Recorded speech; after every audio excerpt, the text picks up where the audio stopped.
Welcome back. This is episode 3 in our series detailing the different nervous system states and how to best support yourself in them. I'm your host, and today we're diving Armstrong, into and I'll be sharing my the steps, freeze my state. missteps, client And I think that experiences, the freeze state is and tangible arguably research-based the tools most to help you confusing, regulate your nervous nuanced, system, and rewire your self-blame-inducing mind, and state reclaim your for life. people to understand. Thanks for being here. We Now let's dive often in. mistake it for laziness, depression, some kind of lack of motivation or willpower as a character flaw. And I cannot emphasize enough right from the beginning that it is not. It is a protective state that your nervous system creates when it has had too much for too long and it doesn't know what to do next. Or when something is or feels familiar to a time in your past when inaction was safer than action. When the fight or flight response is not a viable option, we usually freeze. And my hope with this episode is to take a compassionate deep dive into this really common, but I think often missed or misunderstood nervous system experience. And let me start by helping you get a better snapshot of the freeze state so you can really quickly identify, does this feel familiar to me? Have you ever felt this like wired but tired feeling where you're exhausted but you can't rest, your mind is racing but your body feels stuck, you have a million things to do but you cannot seem to make yourself do any of them? And instead, maybe you find yourself scrolling mindlessly, sitting on the couch, knowing that you should be doing something, but feeling absolutely unable to do it, to get up, to move, to get started. It is often experienced as this really frustrating mental loop of, I have to, but I can't. I have to, but I can't. I have to, but I can't. That falls into the freeze state. And if that sounds familiar, I want you to know that you are not alone. This is becoming a more frequently identified default state for so many of our clients. And hopefully it becomes more and more clear in this episode as to why. So freeze is what happens when your nervous system gets caught between activation and shutdown. It's what we call a mixed state. So there are elements of activation and elements of shutdown. You can think about the freeze state. It's like having your foot on the gas and the brake pedal at the exact same time. Now, I've never tried this in my car. I don't know what would actually happen. I do not advise you to do an experiment, but I can imagine that it is not good. And it's probably not good for the car, for the mechanics of it. It is equally frustrating and agitating to our internal systems as well. So in this freeze state, your system wants to move. There's energy there, but it also feels trapped, stuck, overwhelmed. So today we're going to unpack in more detail what freeze actually is, why it happens, and how you might be able to support yourself when you find yourself in that state. So we're, like we did last week, we're going to look at this through both a nervous system lens as well as a IFS or parts work perspective, because that is where the breakthrough happens for so many of the clients we work with, is understanding the different parts of you that might be contributing to freeze. So diving in, let's start with what freeze actually is from a more nervous system perspective. So like I said, freeze is what we call a mixed state in your nervous system. So it is when you're experiencing a blend of sympathetic activation, that is mobilization, that fight or flight energy, and dorsal vagal shutdown. So this is where we experience complete immobilization or collapse. It's like your body is simultaneously saying, I need to do something and I can't do anything. It's often a result of too much for too long. I don't know what to do, right? We're paralyzed here. There's this urgency, but we're paralyzed. Gas pedal, brake pedal, same time. You might experience this as restlessness in your body, but maybe feeling emotionally numb, or anxious thoughts, but having just a heavy limbs, feeling like the couch is just eating you. You feel urgent and unable. So physiologically, in your body, some common things that we see in this freeze state is you might notice that there is some restricted breath. Maybe you're holding your breath here.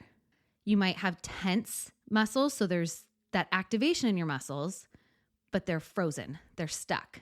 You have an elevated heart rate and yet this overall feeling of exhaustion. So a lot of contradiction here. Same thing psychologically. We often explain or describe this as overthinking and underfunctioning. So your mind is spinning, but action feels impossible. And because I think it can be helpful to minimize shame, increase understanding, is when we can take these nervous system states and put them into an animal context. In the wild, I want you to think about a squirrel for a moment. So this is a squirrel that's just going about their business, collecting nuts, gathering leaves, I don't know, whatever squirrels do. And it looks up and it sees a dog. And then we watch the squirrel just freeze. And I go on a morning daily walk and I see this happen multiple times every single day. Sometimes the squirrel looks up, sees us get too close or the dog get too close and it runs. But a lot of times the squirrel looks up and it just freezes.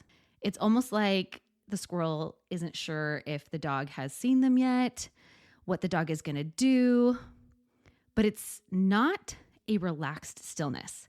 The squirrel is not playing dead like a possum might. It is physically still, but I can imagine that if we were able to open up their skull and hear the thoughts, it might sound like, do I keep collecting nuts? Is he going to eat me? Will he just walk away? Am I going to be able to get away if he does decide to chase me? I'm afraid that if I move, it'll provoke him to chase me. Right? It's this like overwhelming, spiraling thoughts inside. I'm just going to freeze. And a lot of times that freeze is advantageous because in the wild, running could potentially provoke an attack from an animal that maybe was just curiously looking your way and could walk on. So we can see in this everyday experience that I witness, external immobility with internal activation, racing thoughts. So when this pattern of overthinking and underfunctioning becomes chronic for us, what as humans we often experience is also a really harsh inner critic. Why can't I just get it together? What's wrong with me? Why is it so hard for me to just do the dishes? I remember at one point in my journey with anxiety and depression and all of this, I had responded to like 2 emails, done 2 dishes, and then I found myself just like in my room, sitting on my bed, scrolling. I don't even know what I was doing. And I remember sitting there thinking, like, why can't I just be a responsible adult? What is wrong with me? Just go reply to all your emails. Like, just sit long enough to get it done. Just do all of the dishes so that it's done. And instead, what I often found myself doing was either task jumping or just being so overwhelmed, I avoided tasks altogether. And then that shame adds another layer of stress and pressure to an already overwhelmed nervous system. And so my hope is that our conversation today can help settle some of that shame.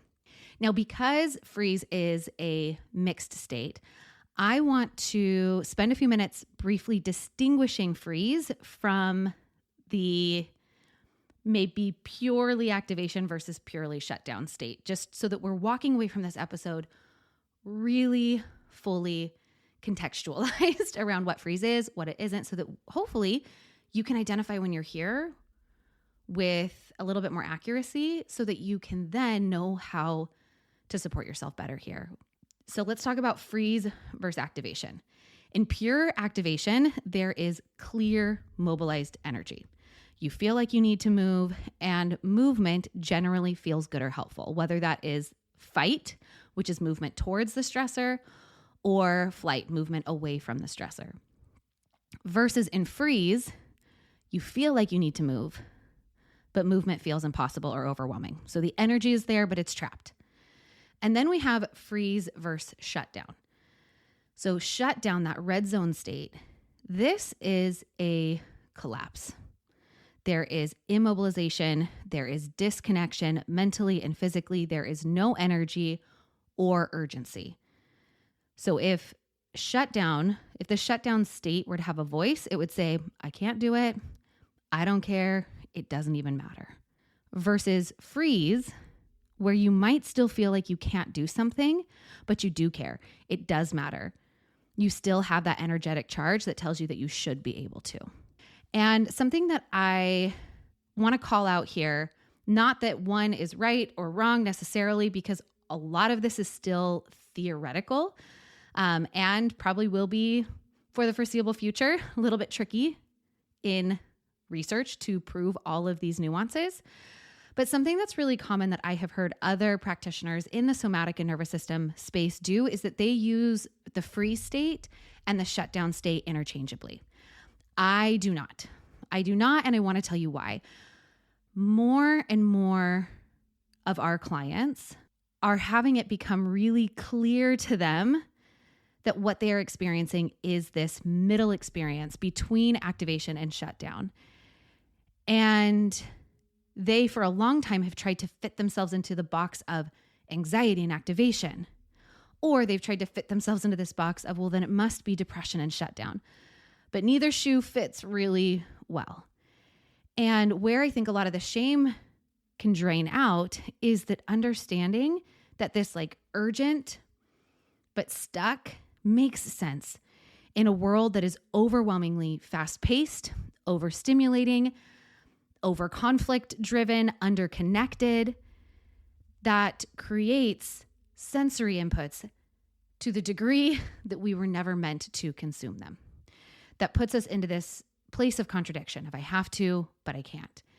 And so again, this state of freeze is pesky and nuanced and very, very real. And in my opinion, very, very different from a truly red zone shutdown state. And we're going to talk more about that next week. So hopefully in contrast of this episode and next week's episode, that becomes really clear. Now let's talk about why some people get stuck in this chronic state of freeze. And what we see pretty often is that it is a natural result of unresolved activation or overwhelming circumstances where fight and flight wasn't safe or possible. And that there is usually a mix of current and past contributors. So it could be current overwhelm. There's too many responsibilities, decisions, chronic stressors that have maxed out your system. So this can happen when you are operating beyond your capacity for too long. Freeze is a likely result. It might be that there are currently conflicting demands, right? Contradiction is at the heart of freeze. You might be torn between priorities, like I need to rest, but I feel guilty for it. You might have to set a boundary with somebody that you love, choose between what you want versus what others expect of you. We can get stuck in this paralyzed state when there is a lot of contradiction or conflicting demands on our internal and external systems. It could also be due to past powerlessness. So if you are somebody who experienced situations in the past where you needed to act, but you couldn't, maybe it was childhood trauma, abuse, a situation where your voice wasn't heard, your nervous system might have learned to go into freeze because action felt or wasn't safe or effective, right? Think about it. When we are a child, oftentimes we can't run from our caretakers because we need them to stay alive. And we can't fight them because they are bigger, stronger, more dominant than we are.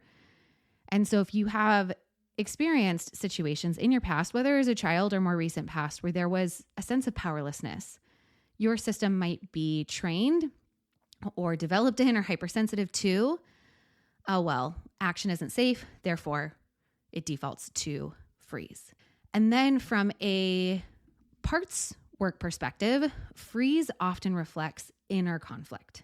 So because of past lived experiences that you've had, because of the messages that you've received from your family systems or from society, we often have conflicting parts in us, a part that wants to rest versus a part that fears judgment, a part that wants to speak up versus one that fears rejection or learned that speaking up wasn't heard. What was the point? Or it wasn't safe. Inside, you might have a perfectionist part that is setting impossible standards that causes another part of you to shut down, or a part of you that keeps trying to please everyone else, and another part of you that is exhausted from trying for so long. Or one that hits really close to home for me is a part that learned early that being too much, too loud, too emotional, too needy resulted in rejection or punishment or abandonment. And so when I start to feel activated, there is a part that steps in to immobilize me, believing that it's keeping me safe from being too much. It's keeping me safe from being rejected or punished or abandoned. And the freeze response often develops in childhood. Again, when there are situations that feel threatening, but we can't fight because we're too small, we can't flee because we depend on that other person. So we learn to freeze. We become very still, very quiet, very small, very self-abandoning for the sake of survival. And that wiring can remain the default into adulthood, or that wiring, we can see it just reemerge under stress in adulthood as the default. And I think understanding this can bring so much compassion to your experience. Freeze is not something you're doing wrong. It is something that your system learned to do to keep you safe. So we've talked a lot about what freeze is, how it happens, why we get stuck in these patterns of, overthinking, underfunctioning, feeling stuck. Now let's talk about some different tools or practices for working with freeze. Different tools or practices that work with the common patterns we see in both the physiology and the psychology that accompany this state. And what I need you to know up front is that what doesn't work is trying to force yourself into action, adding more pressure, adding more stimulation. What helps in freeze is creating more safety. Safety inside, outside, relationally, right? Because we enter freeze when we don't have enough resources or cues of safety to think that action is possible.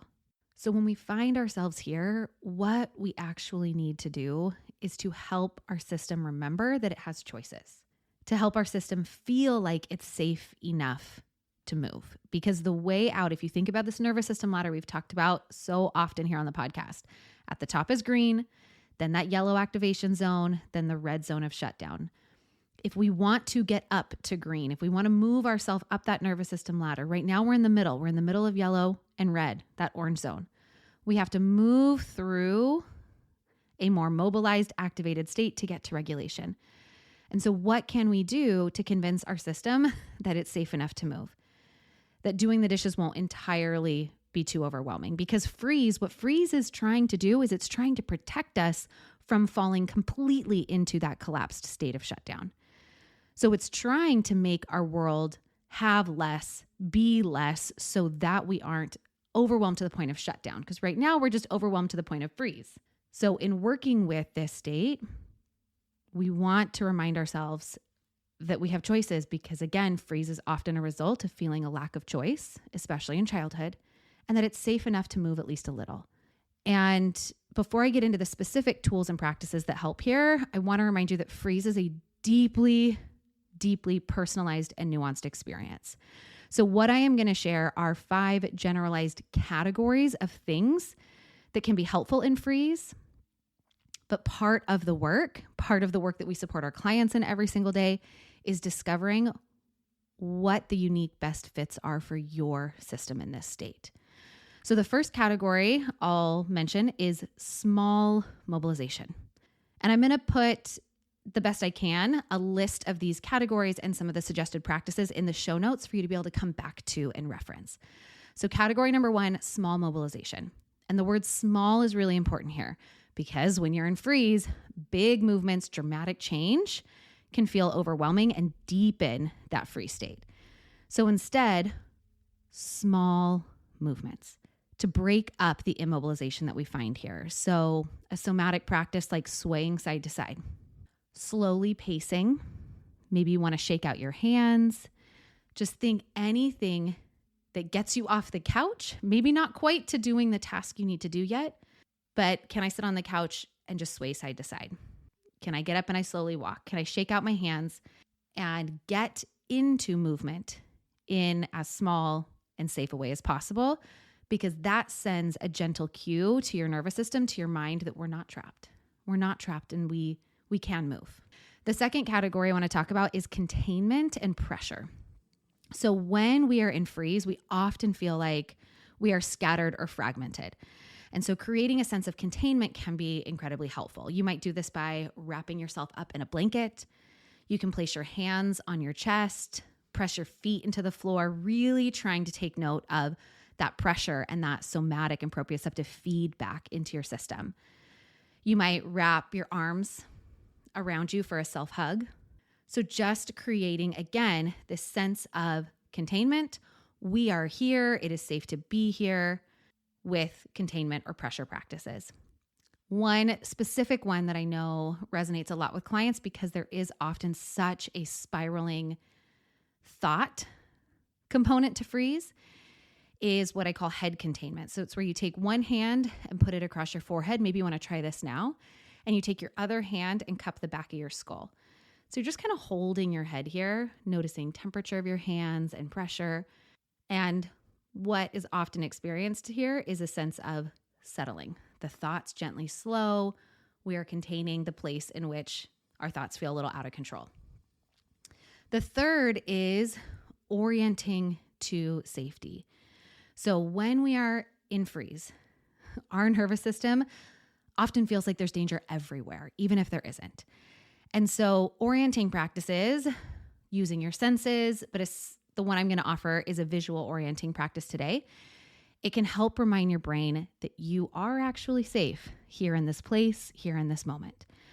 So what this might look like is slowly scanning the space around you and just naming 5 neutral things that you can see. I see a blue cup. I see a white wall. I see a brown table. What this can do is it can help your system register that there's no immediate threat. And like we talked about last week, it's also physiologically shifting how your eyes, how your visual system is operating in a way that cues your parasympathetic nervous system state to come online a little bit more. So visual orienting. You could also do, what can I hear? What can I see? What can I smell? What can I feel? Bringing in some sensory components, because that's always going to bring you to the here and now, where you are likely more safe than your system thinks. The fourth category of kind of tools or practices that you can try is pairing sound and breath. So in this freeze state, you might want to try humming softly, an audible sigh, something like, maybe even just whispering comforting phrases like, I'm here, we're okay, we can do this. Maybe you use gentle music. Most of these things will also stimulate your vagus nerve, which can help facilitate regulation of your nervous system. And it also responds beautifully, your vagus nerve, to certain sounds that we make, breathing patterns. So sound and breath. Sound and breath here, because they don't demand a lot from you. I'm not saying get up and go for a 30-minute walk. Humming, whispering, singing, sighing can shift our physiology. And then the fifth and final category I want to talk about here is the 1%. Think go micro, really, really micro. And I usually say, hey, what's the 1%? Many of our clients, after working with me for a long time or being in the membership for a while, will share that that's what they hear in their voice a lot. It's like, what's the 1%? What's the 1% here?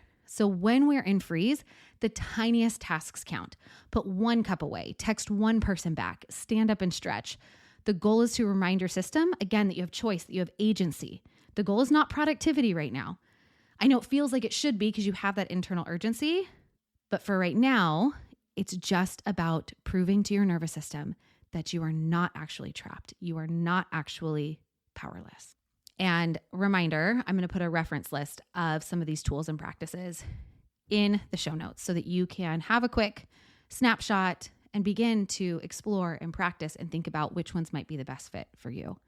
And I want to spend the next few minutes now talking about how you might work with freeze through a parts work lens. So when you're in freeze, try to get curious, either in the moment or potentially retroactively in a coaching session, in therapy, in your journal. Can you ask yourself which parts in that situation were in conflict? Can you acknowledge both parts and find maybe a small step forward that honors each of them? The perfectionist part and the really tired part. You might say to both parts, I see you. I see both of you. I see how both of you are trying to take care of me. What if there was a middle ground? What could that look like? You could look at both of these parts and also acknowledge it makes sense that you're both here. Given our past lived experience or current life circumstances, can we slow down and see what feels true for both of you? What feels possible for both of you? Again, often there's a part that learned to freeze to avoid punishment or rejection. And so you might turn to that part and lovingly say, that was such a smart way to stay safe back then. Truly, thank you for keeping us safe, for helping us to avoid punishment and rejection. And right now is different. Right now, it is safe to move slowly. And what if we just together see what happens this time? When working through freeze in a parts work lens, the key is not trying to override or push through the freeze, but to get curious about what your different parts need. Now, one final part of this conversation that I want to have around freeze is about the deeper work, the proactive work, or the lifestyle changes that are necessary or that can help prevent chronic freeze. These are also things that can build your capacity to move through these stuck states more easily. And in presenting this, I'm again going to share 5 things or themes to consider as part of this deeper work, things that have supported many of our clients in moving from freeze as a default state to a place that they visit. Sometimes they recognize quickly and they know how to support themselves when they find themselves there. The first thing I'll talk about is addressing overwhelm, being honest about where there is an imbalance between load and capacity. So again, freeze is your body saying this is too much. Oftentimes what we have to do is take a really honest look at our daily life. Are we trying to do too much? Are there chronic stressors that are keeping your system on edge? Sometimes the most radical and most impactful thing that we can do when we find ourselves stuck in a baseline of a freeze state is to reduce our load where and when possible, not just to add more tools or strategies for managing or navigating the freeze response, but what can we do so that there is less too muchness on our system. This might mean saying no to things. This might mean saying no to things that you actually really want to be part of your life, but just don't have the space or capacity for right now. What are those things for you? This could look like asking for help, restructuring parts of your life to be more sustainable for your nervous system. The second thing is to build tolerance for conflict and uncertainty. And this is a deep skill. This is a skill that oftentimes is best worked on, or a capacity that's created through therapeutic interventions, through therapy, through coaching. Freeze often happens when we are caught between these competing demands or when we are facing uncertainty.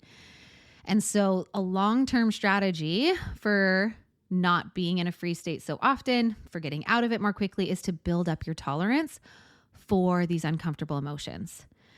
The possibility of rejection, the possibility of being misunderstood, the self-trust necessary to face uncertainty more confidently and less from a paralyzed place. And so what does it look like to practice staying present with discomfort? What are your current beliefs around some of that discomfort? Can you begin to set small boundaries? These little baby steps build resilience and help you face future challenges without freezing. The third part of deeper work is that parts work, this internal negotiation. It often involves getting to know your parts better and then helping them to work together instead of against each other. So the more formal label for parts work is internal family systems. We can think about our psyche, each and every one of us. We have this internal system, these different parts within us who oftentimes developed different strategies for being safe, getting our needs met. They have different priorities. How can we, within ourselves, recognize the positive intent of these different parts and to create an inner system that can collaborate more easily? And again, this might look like therapy, coaching, or even just regular check-ins with yourself about what your different parts need. So learning to facilitate negotiations, presence, open communication, without letting these different parts of yourself get stuck in really rigid states of conflict. A fourth category of deeper work for freeze is to build nervous system capacity. So engaging regularly in regulation practices that just poke holes in your stress bucket. This could be gentle movement, nature, safe connection, play. If your life is void, if it is too busy for you to take care of your physical body, if your life is too busy to step outside in nature, if your life is too busy to get coffee with a friend or to do something playful or creative, then your life is too busy and your freeze makes sense. Those things are biological imperatives for our nervous system to feel safe enough to operate from a more regulated place. Also, when we do movement, especially when we do challenging movement, this can increase your baseline capacity to handle stress. Taking care of yourself, safe connection, all of those things improve your vagal tone. We know that higher vagal tone or higher heart rate variability means that we're more resilient to stress. We can bounce back from it more quickly. And so what are, just from a physiological and social standpoint, what are the things that we need to do to create conditions where regulation is more possible? What are those foundations so that when stress hits, you have more resources to draw from? And then the fifth category of deeper work I'll mention here is specifically addressing perfectionism and control patterns. These are things that we see so often show up in freeze. Perfectionism can be paralyzing. Oftentimes we have patterns of like wanting to control, needing to control, because there were so many times in our past where we didn't feel in control. So freeze is often fueled by this need to get it right. And when we can work with these patterns and we can create some more flexibility here, it gives us more gentle forward momentum. All right, as we wrap up, please, please, please remember, freeze isn't failure. It is feedback. Your body is asking for less pressure, more safety, more space to figure things out and move at a different pace. When you are in freeze, you are not lazy, you are not broken. Your nervous system is doing exactly what it learned to do to keep you safe in overwhelming situations. And the path out of freeze is not through force or pressure. It is oftentimes through gentleness, micro movements, 1% things that show your system that you have choice. And this all gets wrapped up in our 3 takeaways from today. Number 1, freeze is protection. It's not just procrastination. When you feel this wired but tired, when you are stuck between this place of I have to and I can't, your nervous system is trying to keep you safe from overwhelm. And instead of fighting it, can you get curious about what it is trying to tell you or what is contributing to that sense of stuckness? Number 2 is to start micro and to stay gentle. Tiny actions send really, really powerful cues to your system that it is safe enough to start moving. And then that start moving can build momentum to get us into motion, get the things that we need to done, check the things off our to-do list. All of that has this ripple effect in our lives. And number 3, address the deeper conflict or the deeper patterns, not just the symptoms. So freeze is often this tug of war between your parts. It is often the reality of a life load that is too heavy. What does it look like to honor the parts, hear them out, do this honest assessment of your life and make some hard decisions on where you can cut so that there is less load.